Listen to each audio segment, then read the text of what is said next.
भगवा कलर की T shirt और उस पर लिखा हुआ था ओरण बचाओ। रविंद्र सिंह भाटी पहुंचे थे। सुबह सुबह 11 बज रहे थे और विधानसभा की जो कार्रवाई का पहला दिन था, तमाम लोग थे, तमाम तरीके से वहां पर सबकी निगाहें थी। और अचानक ही जब रविंद्र सिंह भाटी के टी शर्ट के ऊपर ओरण बचाओ लिखा हुआ था तो वहां पर मीडिया के लोगों ने भी पूछ लिया कि साहब क्या कुछ संदेश देने की कोशिश कर रहे हो। और उसके बाद में रविंद्र ने अपनी बात भी रखी, लेकिन उसके बाद में तरह तरह की चर्चाएं हैं वो शुरू हो गई कि साहब केसरिया कलर या भगवा कलर की टी शर्ट पहनकर रविंद्र है वो क्या कुछ संदेश देना चाहते हैं, क्योंकि उनका जो झुकाव है वो हमेशा देखा गया है कि बीजेपी के प्रति है, लेकिन बीजेपी उन्हें टके का भी भाव नहीं देती। ये तो आपने पहले ही देखा होगा, तमाम तरीके से एक साल भर में देखा होगा। लेकिन भगवा कलर के पीछे जो एक मैसेज देने की कोशिश की गई है वो ये दी गई है कि साहब पश्चिमी राजस्थान है जहां पर आप देखिए लाखों बीघा ओरण और गोचर की जमीन है और वहां पर पिछले 10 से 15 सालों में आपने देखा होगा कि लगातार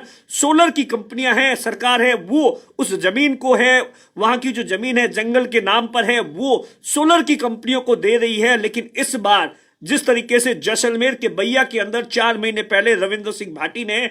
अडानी कंपनी के खिलाफ जो आंदोलन किया था और उसके बाद से ही लगातार इस बात की चर्चा जबरदस्त तरीके से हो रही है कि ओरण को लेकर, क्योंकि ओरण एक ऐसा सब्जेक्ट है जो कि हमारे धर्म से जुड़ा हुआ है और इसीलिए शायद भगवा कलर का टी शर्ट पहनकर यह संदेश देने की कोशिश की गई कि साहब जिस तरीके से सोलर की कंपनियां लगातार यहां पर अपने प्रोजेक्ट लगा रही है तो ये कहीं ना कहीं जो यहां का जो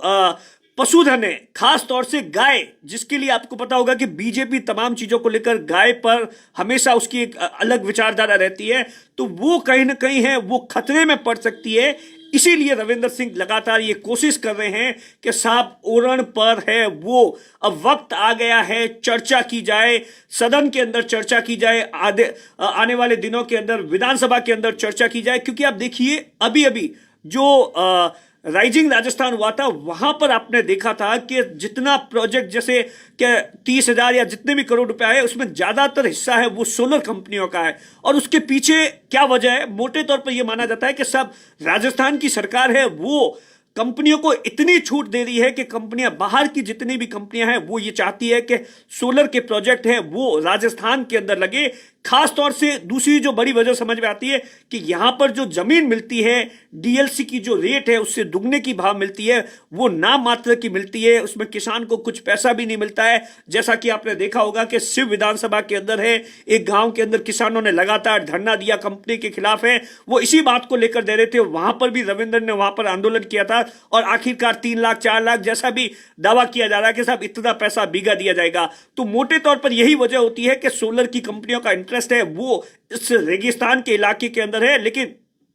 अब जिस तरीके से आने वाले दिनों के अंदर 40 दिन आप देखिए विधानसभा की कार्रवाई चलेगी और इस 40 दिनों के अंदर आप देखेंगे कि रविंद्र खास तौर से ओरण के मुद्दे पर है वो सरकार से जवाब मांग सकते हैं, सवाल कर सकते हैं। बाकायदा मीडिया के अंदर उन्होंने सीधे तौर पर यही कहा कि मेरा इतना सा मकसद है कि ओरण पर चर्चा की जाए। नमस्कार।